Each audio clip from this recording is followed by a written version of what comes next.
recently I decided to pull the trigger on the new MacBook Pro.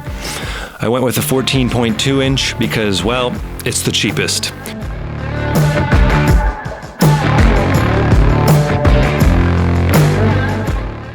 As a guitarist, audio engineer, and video editor working at home since the start of all this fucking bullshit, I found myself in need of a mobile workstation to help separate myself from the office, aka my bedroom.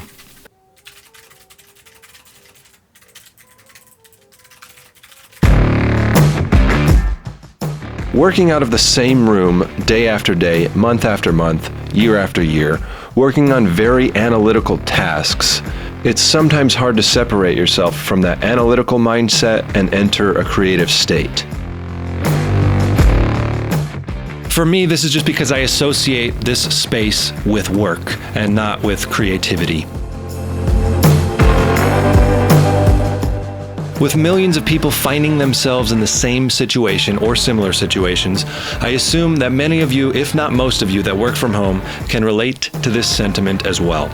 As such, it is only natural to seek out products and solutions that allow for us to escape this space while still allowing us to create. For myself, that product was the new MacBook Pro.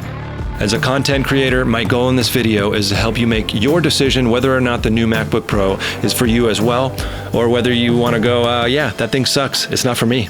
With that out of the way, let's get down to brass tacks. Let's start with everything I like about the new MacBook. The sexiness. I mean, just look how sexy this thing is. It's sexy as fuck.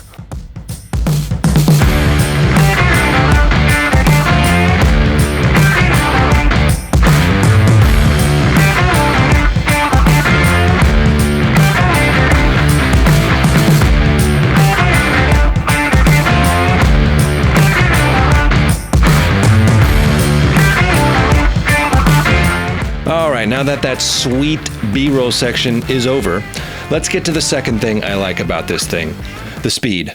With the new M1 chip and 16 gigs of RAM, I cannot say that I've encountered a single situation in either recording audio with a slew of different plugins and virtual instruments and whatever else you can throw on those tracks, just tons of shit, or editing video. I mean, just check this out, dude. You could straight up scrub right through 4K footage without batting an eyelash. It's amazing.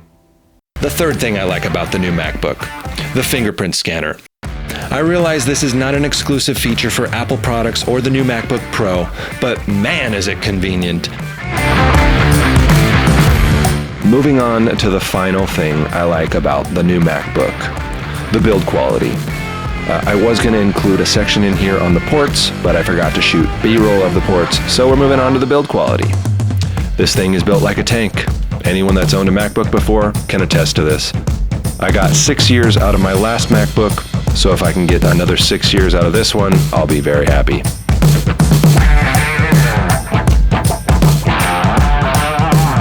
Let's get down to the one thing, and I say one thing because it really is the only one thing that I did not care for about this laptop, and it isn't even Apple's fault.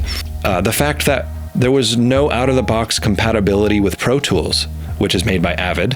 Here we are, it's March 17th, 2022. I bought this laptop about 4 months ago, right around when they were first released, and I'm looking at their site today, and this was not planned, but it looks like today they have finally released a form of Pro Tools that is now compatible with Monterey.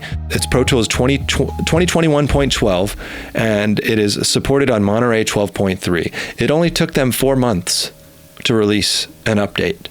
Meanwhile, I've been using Reaper on my laptop, and Reaper's free. Let me repeat that. Reaper is free. I'm paying a monthly subscription for Pro Tools, and it took them 4 months to get us an update that worked with Monterey 12.2.